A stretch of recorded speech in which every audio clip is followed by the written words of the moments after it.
Good evening, good morning, good afternoon, and you're watching the new video from me, Afro-Sam. In this video I'm going to be talking about Rainbow Six Siege, which is weird, isn't it? Because it's not Escape from Tarkov. That's the only thing I've really done videos on so far, and I just thought it was time for a change. I've been playing a lot of Rainbow Six Siege recently.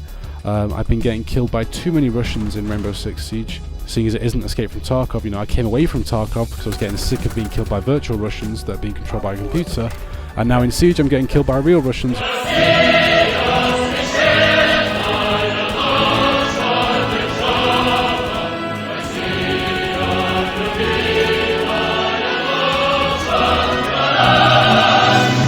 But anyway, in this video I'm just going to talk about Rainbow Six Siege, what I like about the game, what I don't like about the game, what I think ruins it, what I think it could be improved upon, all that sort of stuff, and just generally saying, you know, my opinion on it. If you're interested in that, stick around for the video. If not, there will be some more Tarkov coming in some point, but at the moment I've just not got enough time to commit to a game like that and to commit to making content, whether that be maps or videos on Escape from Tarkov. Anyway, I'm going to show you a bit of gameplay here and then I'm going to get into talking about the game.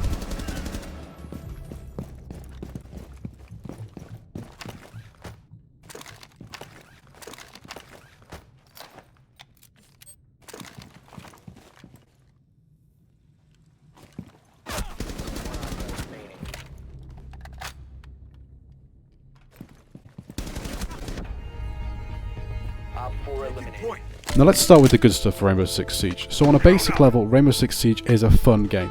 It's a fun game to play on your own, it's a fun game to play with your friends, but I do think to get to the point where it is fun, you do need to get past a very steep learning curve. At the start of the game there's a lot to learn, there's a lot of characters to learn, there's a lot of maps to learn, there's a lot of spots to learn, there's a lot of mistakes to learn not to do, a lot of things you know you definitely should do, that sort of stuff, but that all just comes with time.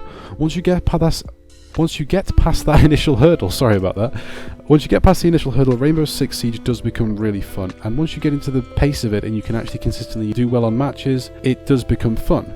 But I think the main thing that makes Siege fun for a consistent amount of time is the fact that there's so much variation. There's so many characters within the game, there's so many different maps, and these maps each have different variations, and those variations again can be customized upon by players by placing down different traps, attacking them from different angles, placing down different obstacles like barricades or reinforcements. These different things mean that the map is different almost every single time you play it, and that each match plays out differently depending on how the different teams have set up. Now this does sort of lead into one problem with the game, in that it's very inaccessible, I find, to a lot of new players, with so much to learn and such a high learning curve and such a quick time to death in Rainbow Six Siege. You know, some kills can be in one, if not two shots to the chest or head.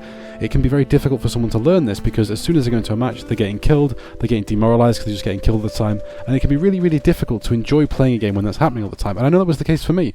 When I first started playing Rainbow Six Siege, when I bought it in 2016, I thought it was really bad. I just couldn't get into it. I kept getting killed all the time. People were shooting me through windows I didn't even know existed. But I left it for a year. I came back with a few friends and we gave it another go last December, and I've been playing it pretty much for the last 2 or 3 months on and off. And, you know, it took that second opinion, that coming back and having another look at it to get me to actually into the game. And I think that is one thing where if you do buy Rainbow Six Siege and you don't like it straight away, give it a chance, take a week off, come back, try playing it with some friends, and it'll honestly, if you can get into it, this game is super, super fun. But it is not without its faults, and I am going to go into those later on in the video. However, we were focusing on the good stuff, so let's get back into that. Rainbow Six Siege is a pretty tactical game. Depending on your choices of character and your choices of positioning, you can do a lot of different things. Certain characters can break through certain types of walls, certain characters counter each other, that sort of thing. Certain characters counter someone else's counter who counters somebody else's counter, if you see what I mean. There's a lot of choices that can make a difference throughout the match. If you choose Thermite at the start of the match, that will mean you can break through metal walls. But if they've got a Bandit, the Bandit can counter the Thermite by deploying batteries on the ground, but you might have a Thatcher. That Thatcher can destroy those batteries from the other side of the wall, allowing Thermite to come through, but then if you go in through the Thermite and there's a frost trap on the other side, who's like a bear trap put on the ground, that's going to stop them coming through that hole. There's so many different ways you can go into one objective and so many different abilities that can potentially affect it, that it does mean every single match, as I said earlier, is super different from the last one. The game is also really quite tactical in its gameplay. There is a lot of waiting on corners, a lot of camping, a lot of waiting for other players to make their move, or a lot of running out to, you know, try and get the advantage of other players. It's quite a tactical game, and due to the round nature of the game and not team deathmatch or domination, that sort of thing, the game is quite tactical compared to other stuff like Call of Duty or Battlefield, where it's, you know, you die, you respawn. In Rainbow Six Siege, once you're dead, you're out for the round. unless you get downed but not out, which is where you drop to the ground and a friendly player can revive you. One thing to point out as well is that once you are dead, you still have abilities to use the cameras on the map. If you're on a defending team, the defenders have a series of cameras dotted around the map that they can use to assist their still alive teammates. If you're on the attacking team, you can look through your friendly players' drones, which is another thing I forgot to mention, where on the attacking side you can throw a drone into the building and you're forced to at the start of the round. This gives you a chance to have a look around the map, see where the defending team are, see which characters they've got, and plan your attack accordingly based on what you've brought and what they've got to go against you. The drones, as I said, can be watched while you're dead, but they can't be moved around. So if you're dead, you can't go whizzing around as a drone trying to help your team out. You can only look through them, you can't move them. So this does help to keep you engaged. Even if you do get one shot out of the window at the start of the round, you can still potentially help your teammates by spotting people for them, watching them and pointing things out that they may not have noticed and that sort of thing. It does give you something to do once you're dead, which not many other games do. And for that reason, I do think it does retain your attention a lot better than a lot of other first-person shooters out there. You know, sometimes you'll go on your phone or read your messages or whatever. Siege, you can always be doing something to help out your team. Now, I'm going to move on to some of the bad points with Rainbow Six Siege. There are a few inconsistencies to start with. For example, if you are in first person, what you see and what the person you're fighting sees aren't always the same thing. I'm going to use the example of Blackbeard here. Blackbeard is a character with a shield, as you can see here now in the gameplay. When you're in Blackbeard's shield, so you're aiming down your sights, somebody else does not necessarily always see what you see. To you it may look like you're totally covered from your head, but the top of Blackbeard's head peeks out above his shield, which can be really annoying if you thought you were covered and you're totally not. Another example of this is when you climb to the top of a building as Blackbeard. He will climb up over the edge, appearing to have his shield in front of him. However, it's not. In third person, you're holding your shield up, so someone can quite easily shoot you in the face. Things like this do make it frustrating because you feel like you were cheated out of a life. You know, you were killed for doing something you didn't even know you were doing. And things like that, and the other things, for example, where you can sometimes have your foot stick through a wall when you're lying down, doesn't happen very often anymore. It used to happen a lot more in the early days of the game, but it is still something that does occasionally happen. The other inconsistencies I'd like to talk about are performance. Sometimes the game will rubber band, which is where your character will run forward, and the game gets confused about where they're located, and it pulls them back to where it thinks they are, which could be, 2 or 3 seconds earlier, pulls you back around a corner, pulls you back behind a wall, all sorts of stuff that can really mess you up if you're trying to play the game and you're in the middle of a firefight. Or you're shooting at somebody else, they get rubber banded back behind a wall and you thought they were in front of you. It can really be quite bad at times. However, I do want to stress that this is not the norm for Rainbow Six Siege. I've played a couple of hundred matches over the past 2 or 3 months, and it's maybe only happened in 10 of them. So it is something that happens, but it's not something that I would worry about when buying the game. With any game there's going to be lag. It could have been due to the players I was playing with being far away or having bad internet connections, I don't know, but it is just something to comment on. One other issue I'd like to mention in the vein of netcode or, infrastructure in the game is the fact that a player that leaves the game for whatever reason, if they crashed or their internet connection drops off or whatever, sometimes they can't rejoin. They're supposed to be able to rejoin the game. However, I've had multiple times where friends have been kicked from the game for having high pings when they didn't have high pings, or where their computers have just crashed. They try to come back on and rejoin, and the game just won't let them. The option doesn't appear there on the main menu. Now, Ubisoft do say in the main menu that competitive play is in beta. However, this sort of stuff is going to mean that it sticks there, to be honest with you, because that is awful, really. Rainbow Six Siege has that problem. It's not something that Overwatch has, as far as I know. It's not something that CSGO has. I'd imagine League of Legends and Dota, they don't have that sort of thing either. It is a problem that does need to be dealt with, and there are a few others that I'd like to talk about with Siege, where there are just issues with the game and things that you think, well, I'm not really sure if that is what happened. For example, if you go through a window or a doorway upside down while hanging from a rope, sometimes it will bug out and you will not appear until your character touches the ground, which means the person that's watching that window won't have a chance to react to you until you're in the building, whereas normally they would have had a couple of seconds advantage on you as you were climbing through. Stuff like that is issues, I suppose, that can be fixed later on in the game, and the game is being constantly improved upon and evolved with each incrementation and each update. However, these are things that I believe have been in the game since the start, and they should really be sorted out as soon as possible. Now, let's not, the credit where credit's due. The game has been improved since it came out. There was a big patch a few months ago called Operation Health, which fixed a lot of major issues with the game, improved performance, improved the visuals of the game, and generally made the game a lot more enjoyable to play just by fixing problems that have been there since the launch of the game. And in the next update, which is coming out later this week, there is going to be a new improvement in the graphics. So they're adding new operator models, which makes the characters look significantly better. Currently in the game, the characters all look really weird and plasticky. It's a very strange thing to look at. They don't seem to reflect light properly, so they sort of look really flat and weird, almost like their skin is made out of clay or plastic. It's a very weird thing to look at. But they're all being improved in the current patch that's coming out at the end of this week, or I think halfway through this week. So that will definitely make an improvement to that. The other thing I'd like to criticise is the game's payment model. So you buy Rainbow Six Siege now for somewhere between £15 to £30 for the base game, right? You buy that and that gives you access to the base operators that come with the game. They're all fine and are some of the best operators in the game, some of the most necessary and some of the most useful. However, any future operators that came out after the game, so that's anything from year 1, and anything from year 2, and now anything from year 3, you have to pay for a separate season pass to unlock each of these. Now, I've not spent that much money on the game. I bought the game when it was out and it wasn't very popular for about £15. I then spent £20 on the year 2 season pass at the end of year 2 in December, and I spent £20 on the year 3 season pass at the start of this year to get myself ready for the next season, and because I wanted to get it because it came with some pre-order bonuses, which is something I probably shouldn't have fallen for, because as we all know, pre-order bonuses are evil. But I do think this is the one thing where Rainbow Siege suffers. Rainbow Six Siege suffers. Overwatch doesn't have this model, but it still has the loot box system that Rainbow Six Siege does, and does pretty well. League of Legends does, but it's a free-to-play game. Dota, which is a free-to-play game, does not have any paid characters, but has microtransactions for cosmetics, and does really, really well for money. I do think this is something Ubisoft should consider sorting out, because at the moment it's a bit unfair that you spend 30 quid on the game and you can't even access half the characters. You can, granted, unlock some of these characters by just grinding, so I have unlocked 2 characters by playing the game in the past few months.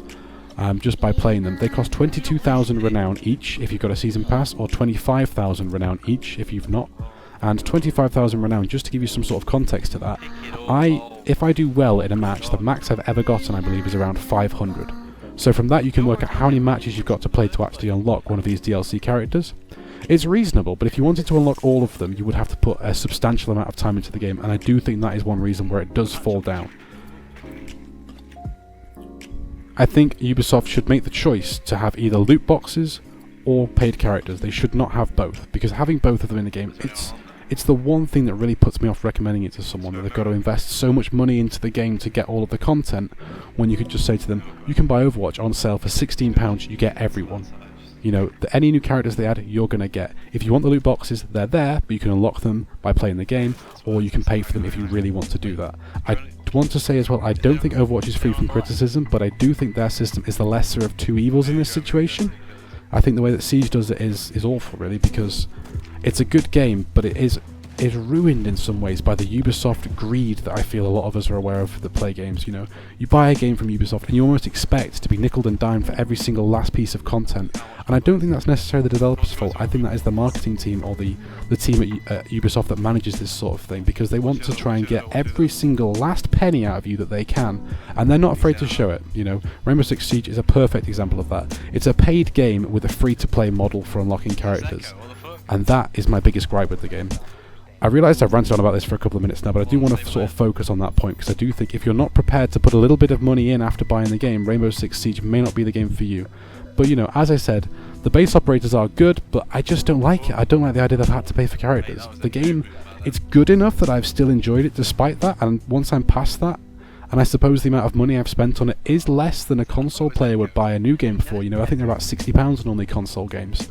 And I paid £55 total for Rainbow Six Siege, so it's not that bad when you look at it like that, but it's still nickel and diming the players for every single last piece of content they can think of charging you for, and, I'm not a fan of that.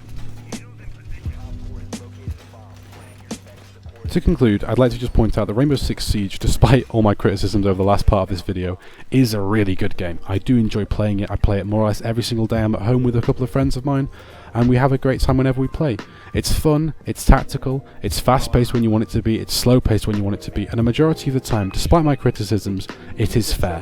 When you get shot, it's usually your fault, or usually because another player outsmarted you or took a risk to kill you. There are some things that are annoying about the game, but with every game there's going to be those sorts of problems.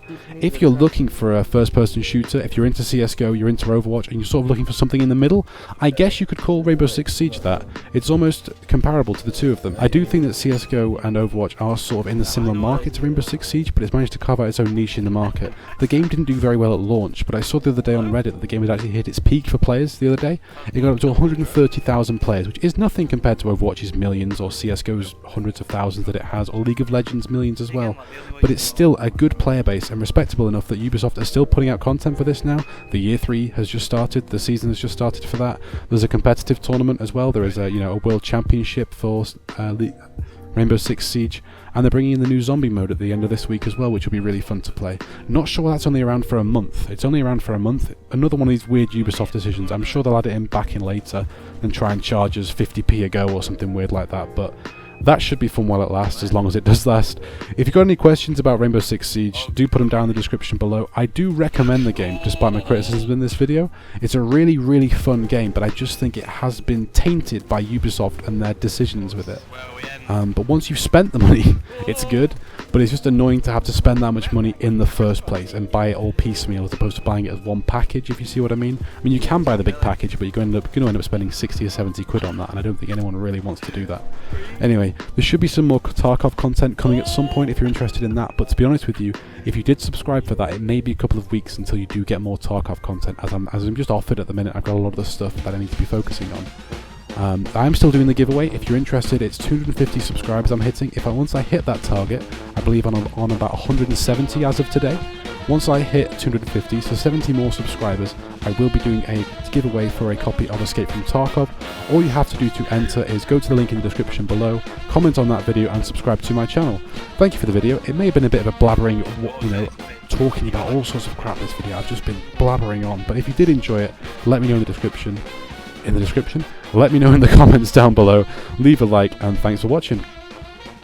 There should be some more Rainbow Six Siege content coming as well, as long as I can finish this video. I've been on this for days, working on this for days, so sorry if the audio is a bit out of whack with each other, because it's been about 5 or 6 different recording sessions anyway. Thank you for watching. Bye bye.